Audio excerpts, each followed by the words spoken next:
As we already heard together from the ambassador's speech in the opening remarks, the spirit of synergy is also important in Indonesia's future economy. And therefore, through this program, we would like to invite all the strategic partners, especially from Singapore, who are here today with us, to build your cooperation with Indonesia's economic actors. And also, we are hoping that together we'll be able to continue building our economic togethers more prosperous, especially during this COVID-19 pandemic world.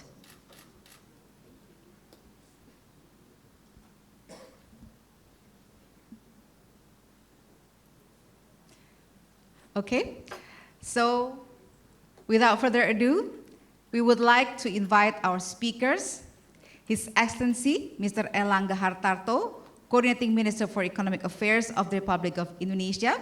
Mr. Erlangga will join us from Indonesia virtually. His Excellency, Mr. Tan Sri Leng, Minister for Manpower and Second Minister for Trade and Industry of the Republic of Singapore.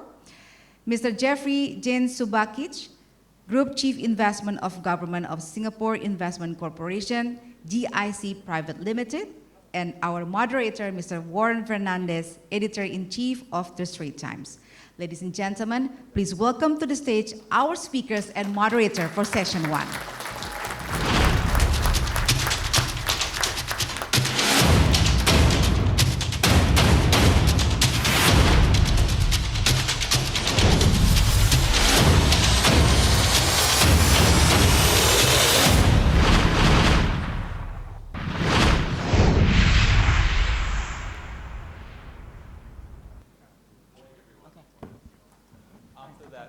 Very rousing performance. I think we are all ready to get our energies rising stronger together, and it's going to be hard to top that energy, but I'll leave it to my two speakers to do so. But welcome again to this Indonesia-Singapore Business Forum. I'd like to thank the ambassador, Indonesian ambassador in Singapore. Pat, thank you for inviting the Straits Times to be part of this event and for inviting me to moderate this opening session. The theme, as we know, is Rising Stronger Together. And our first topic this morning is renewables as the key growth engines in the post-COVID economy. So I think for our topic, for our panel, it's not just rising stronger together, but rising more in a more green fashion together. And I can't think of a better place to start today's conversation with a focus on renewables and the energy transition that we all need to make. And to do that, as we've heard, we have a very distinguished panel, Erlangga Hartarto, who is the Indonesian Coordinating Minister for Economic Affairs, Minister Tan Sri Leng, who is Singapore's Minister for Manpower and Second Minister for Trade and Industry, and Dr. Jeffrey Jaensubhakij, who is the Group Chief Investment Officer of the GIC in Singapore. Now, time is short, so I'm going to jump right in to ask a few questions. The WTO chief describes the present situation as a polycrisis, meaning we are facing multiple crises all playing out at the same time. First of all, we have COVID-19, which we are all happy to see is receding, but it's still with us and could come back to haunt us down the road. So it's not gone away by any chance, by any stretch of the imagination. Then again, you have the Ukraine war, which was the focus of discussions at the Davos conference this year, where Indonesia had a very impressive turnout and impressive presence. But Ukraine was very much on people's minds, and the impact not only on the geopolitical but geostrategic implications, which were also discussed here in Singapore during the Shangri-La dialogue last week, over the weekend. And the impact on food and energy and rising prices and inflation, and also the threat of a recession, which could come sooner than we all hope. But beyond all of that, we know that there is this looming crisis of climate change, which is real and which is relentless.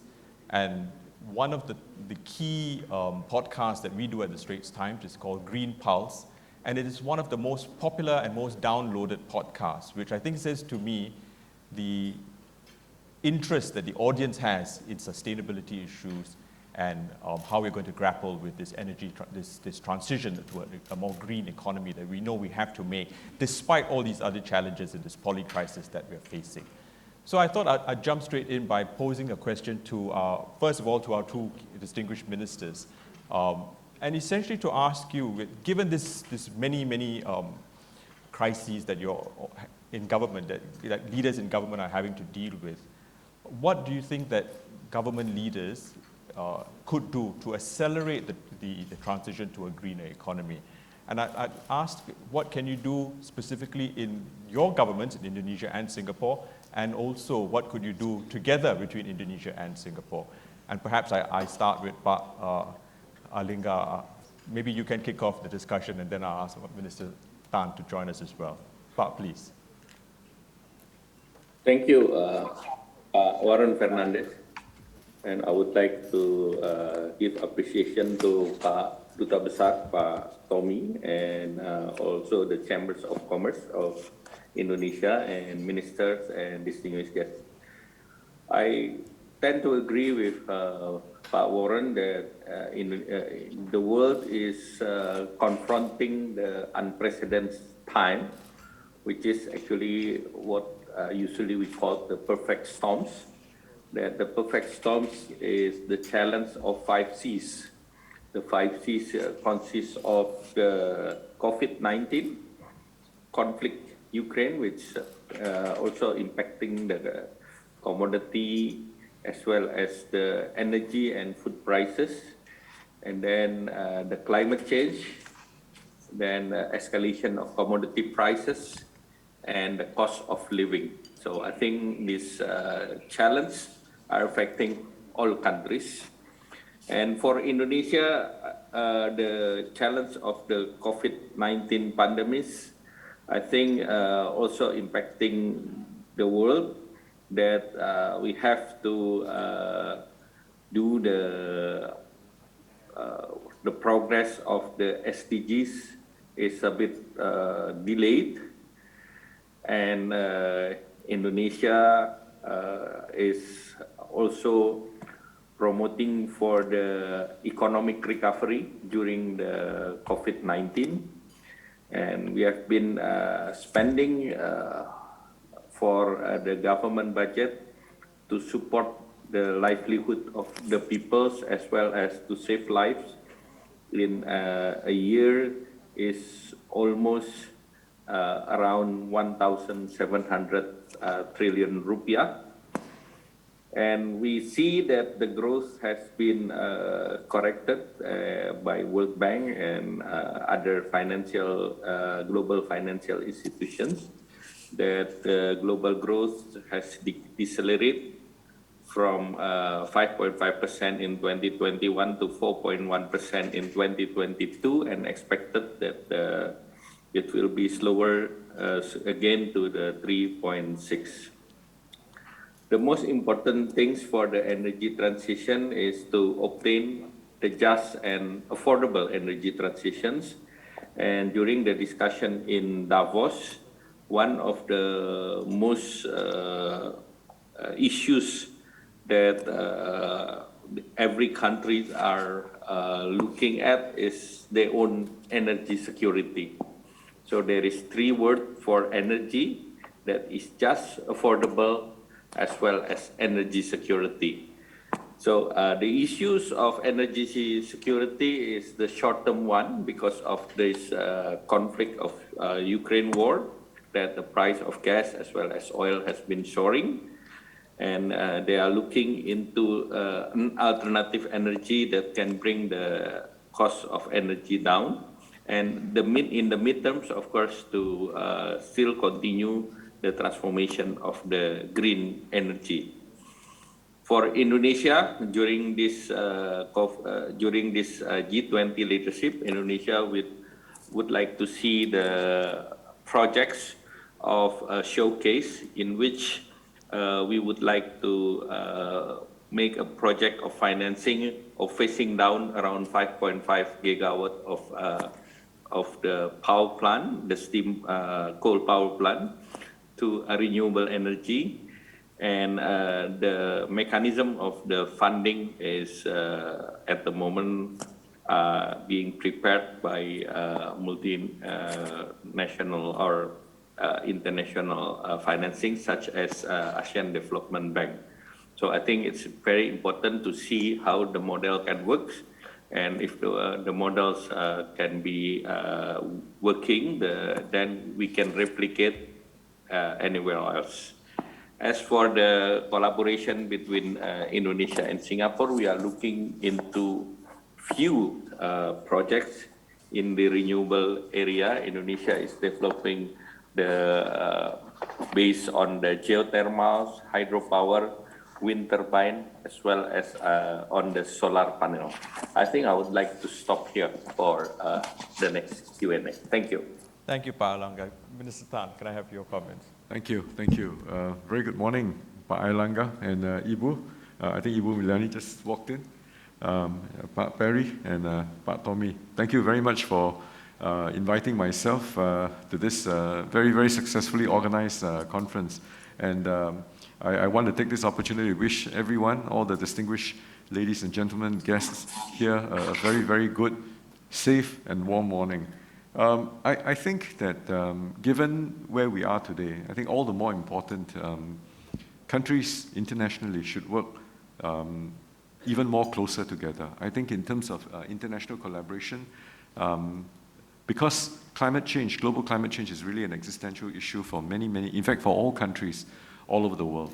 So how we look at it in terms of working towards managing this is obviously first in terms of our own domestic policies, how we can shape, how we can nudge behavior to move towards a carbon neutral eventuality. And of course, then we really want to embark on even closer collaborative and cooperative efforts internationally with all of the countries in the world.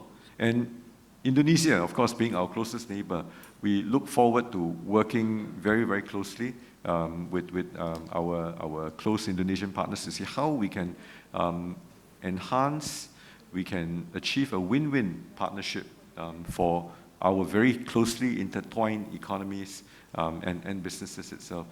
So to that end, perhaps I could share a little bit about our own domestic policy in which we have come together as a whole of nation. I think yourself included, of course, with Jeff, with the support of GIC and Temasek as well. How we think about is that last year we embarked on a whole of nation initiative to start the Singapore Green Plan, which we hope to achieve that by 2030. So incumbent on it, we have got 5 broad key pillars. Energy transition is one key pillar.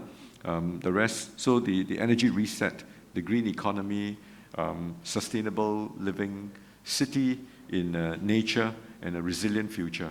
So I would just focus on the green economy pillar. So with the green economy pillar, we have 3 prongs.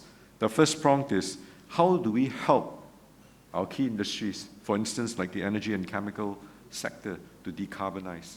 So to that end, we put in place policies, we put in place initiatives to encourage industries to pursue energy-efficient initiatives, energy-efficient solutions, and to also incorporate sustainable practices in the way they have and they come about in terms of their daily operations itself. In November last year, we also released the Sustainable Jurong Island Report. And I think that if you have not had the opportunity, perhaps you could review it. And I think there are quite exciting ideas to see how, what some of our plans are to transform Jurong Island into a sustainable energy and chemical hub and park itself. Of course, our EDB, the Economic Development Board, is also working very closely with the energy and chemical sector to develop low carbon solutions to attract more sustainable investments here, as well as to increase the output of sustainable products itself. Now, the second pillar within this green economy pillar, the second prong approach that we have adopted is we will also grow new sectors. We will help businesses and workers to seize opportunities in the green economy. So, of course, one of the areas that we're looking to grow is really in the carbon services and trading sort of sector itself. We believe that robust carbon markets, very high carbon credits can enable companies and countries to achieve their climate ambition. And this can also attract investments, and I think it can spawn off multiple industries within that same prong itself. So to that end itself, Enterprise Singapore, ESG, has launched the Enterprise Sustainability Program. Our enterprise financing schemes has also been tweaked to provide greater access to more green financing schemes itself. Now, third, obviously we're going to invest significantly in research and development in our initiatives. I think the government has committed 25 billion, or about 1% of our GDP, into a RIE, which is Research, Innovation, and Enterprise Initiative, to develop low carbon emission solutions, to also go into development of CCUS, which is carbon capture, utilization, storage, as well as low carbon hydrogen. And that has spawned off last year a separate initiative where we funded 55 million, we invested 55 million into a low carbon energy research funding initiative itself. So a combination of domestic policies. We hope, of course, for closer international collaboration, because I think it's very, very important. I mean, we are very, very glad that countries all over the world have stepped up as a result of the COP26 initiative last year, to step up their global ambition. It is an excellent development for all of us. And of course, our very close collaboration between Indonesia and Singapore itself, I think, augurs well. So in spite of the COVID-19 crisis, both our business investments, the FDIs, have continued to grow. So I look forward to working very closely with our counterparts, especially with Pak Airlangga, to see how we can jointly collaborate, develop, and invest in more of these green initiatives. Thank you. Thank you, Minister. Pak Airlangga has given us 5 C's and you've given us 5 pillars to think about. But let me get Jeffrey's reaction to that. From a business perspective, you've heard the ministers spell out their plans and their ideas. What does business want most from governments to help them make this green transition? Thanks very much, Warren, and I want to echo my thanks for being invited to be able to participate in this. I think for businesses and for investors, clarity is really important. I mean, the world is inherently uncertain. Many of the technologies that are required, the investments that are required to allow for energy transition, for greening industrial processes and so on, involve a fair amount of risk. And the environment in which governments set the parameters for companies becomes very important, because so long as that environment remains very uncertain, then companies put a risk premium, they demand a higher hurdle before they invest, and so actually postpone many of the investments that are necessary to be put in early for energy transition. So I think governments have a big part to play in setting first the overall context. So whether it's trying to get to net zero by 2050, 2060, providing a kind of timeline for which businesses can see that there is real push towards certain targets is very important. Then I think the second is really government's understanding that drawing in capital and drawing in the investments that are necessary could involve the government in setting even kind of tighter, if you will, kind of risk parameters around the investments. So an example would be investing in energy generation that is green going forward. Obviously, the project risk is potentially enormous, and so having either governments come in with standardized PPAs where people can know that, look, if we're going to go and invest in a particular country, the PPAs will look in a certain way, will stand up to regulatory and legal frameworks. Having that is quite important. I think at times, even that is not enough, and having the government being the first mover, potentially, because many of the investments, the payoff will be several years down the road, and the private sector may not be able to get the financing necessary to be able to invest with payoffs that are 10 years or 15 years down the road. However, governments can make that initial investment and then transfer it to the private sector at a later stage, either by privatizing it or so on. So that initial investment or partnership by the governments can also be very important. I think with that, with the clarity around the environment, with certain helps that de-risk certain parts of the investment, I think the private sector is willing and eager to actually come alongside. So a certain clarity and consistency in the investment approach towards energy transition. Okay. I'd like to also bring the discussion back to G20, because a lot of the discussion is about collaboration, right, across countries, bilaterally, but also on a multilateral fashion. And maybe this is a question both for all panelists, you know, what do you see as possibilities given the G20 summit this year, which Indonesia is hosting and chairing? Pak, maybe I could start with you, Pak Alanga. How do you see the G20 opportunity as a way of ensuring that we get this energy transition, given the fact that energy security has become topmost of many people's minds? How do we ensure that we don't get sort of derailed and sidetracked from the focus on the energy transition? One of the priorities for the G20 outcomes will be on the energy transition, in which the energy transition, it has to be just, affordable, as well as it has the component of energy security in each countries. So how to balance between just, affordables and energy securities, it will becoming the challenge.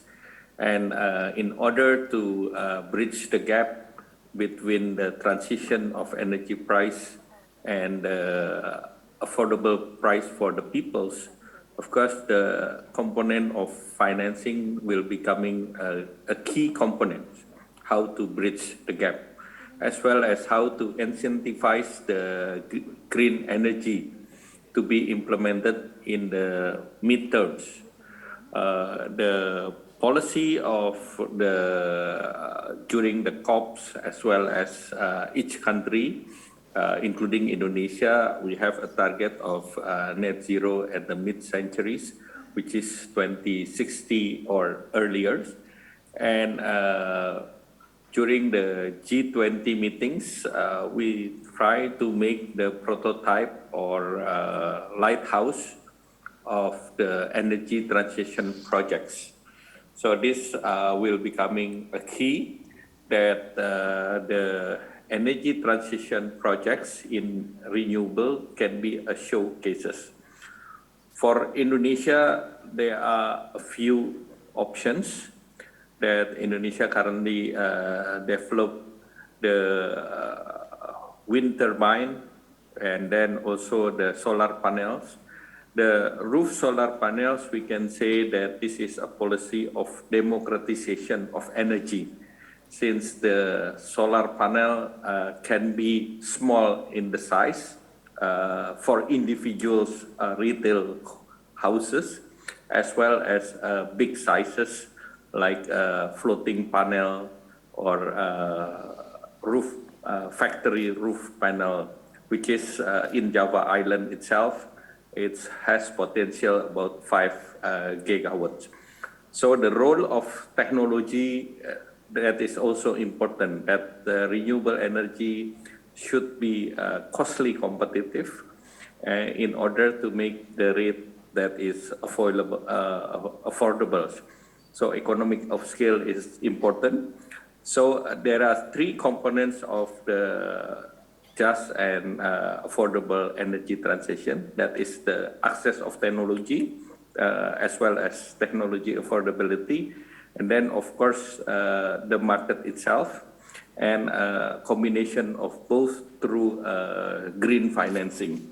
The government itself of Indonesia, through Minister of Finance, we also developing and launching, for instance, like green sukuk bond, as well as to do carbon pricing that is based on cap on trade, and Indonesia applying around $2.1 or 30,000 per ton of CO2 equivalent.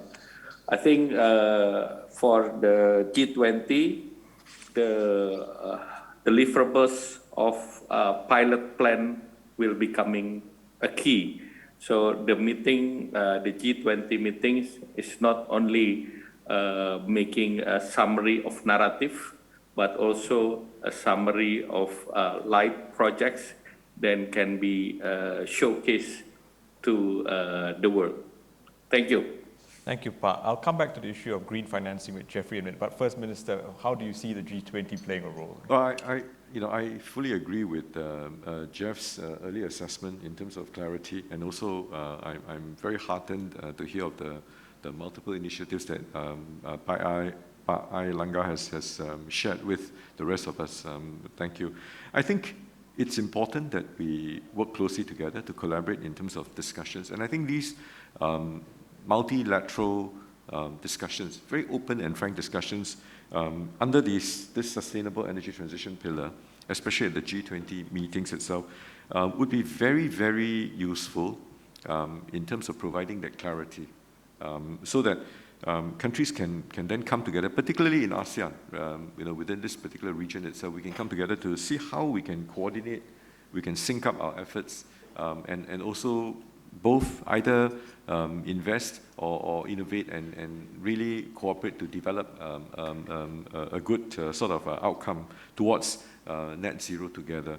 Now, I think having said that, the other thing about this climate change action plan, I think it would be contingent on countries, particularly within the region itself, collaborating to see how we can establish on a broader scale, international markets for carbon and also renewable energy trade. And also then set up new supply chains in terms of trade and goods that can facilitate this type of trading. As I said earlier on, co-develop renewable energy sources, as well as carbon abatement services projects, and how do we then jointly do research and development into developing new technologies to provide for this. So I think it's very pertinent in terms of the risks as well as the costing for such projects, as shared by Jeff as well. I think that when countries come together, when that clarity is provided in terms of pathways, that cost actually can be distributed and can be shared. And likewise with that, the risk profile, given the fact that the clarity also breeds certainty, the risk profile actually drops. And I think with that, you can actually get a lot more confidence from the private sector to come in to invest in that public sector. So I thought that regional forums like this, fora like this kind of platforms for discussion, I think certainly serve as very, very useful conduit. And once again, I thank Pak Tommy for organizing this forum, so that we can all come together and then discuss what is needed and move forward. And today, I think in this particular era, this is a perfectly wonderful opportunity, especially in ASEAN, for regional, especially close neighbors, for instance, like Singapore, Indonesia, and the rest of the ASEAN neighbors, to come together to develop a regional grid, because I think for renewable energy particularly, because I think that the possibilities in terms of carbon abatement, in terms of achieving net zero within the middle part of this century itself, really these opportunities are great, and I think that the target is at hand. Thank you. Certainly a regional grid would be a physical manifestation of rising stronger together. Right. Yes. Jeffrey, you want to take up the point about green financing? Yes, absolutely. I think maybe before that, I just want to make the point that I think Indonesia is particularly well endowed to take the lead in terms of renewable energy. I mean, first from a natural resource point of view, not only hydro, but geothermal and the potential for solar. I mean, these are not available in all countries, as we know. And so the opportunity for Indonesia is huge. The second is that from a demand point of view, Indonesia is just at the cusp of really kind of a continued explosion in growth, and the demand for energy in the future can be met by renewable energy as opposed to having to deal with a whole legacy of old fossil fuel generation that you need to transition. So I think the opportunity is there. The ability, I think, for Indonesia to work with countries like Singapore and other areas where there's already a collective of financial investors who are looking for projects is a high good opportunity. In terms of green finance, then, there are either two ways of looking at it. One is actually having projects and fundings that are, again, standardized, easy for investors to understand, and you can get very kind of affordable financing for that. The second is the more complex project finance that really requires Indonesian entrepreneurs to work closely with potentially capital providers to structure, along with the government, a way in which to finance that is a win-win for all involved. So I think that there's many opportunities for Indonesia and Singapore to work together in terms of green finance in both the kind of project-ready financing as well as more complex ones. Thank you, Jeffrey. Unfortunately, time is the most non-renewable resource on the planet, and the little screen in front of me has gone from green to red, which is a clear signal to me. I think you will all agree with me that we've had a very interesting start to the conversation this morning, and the focus on the topic, rising stronger together. I think rising stronger and greener together is really a good way to start this morning's proceedings. So could you please join me in thanking the two ministers and my fellow panelists for this discussion. Thank you.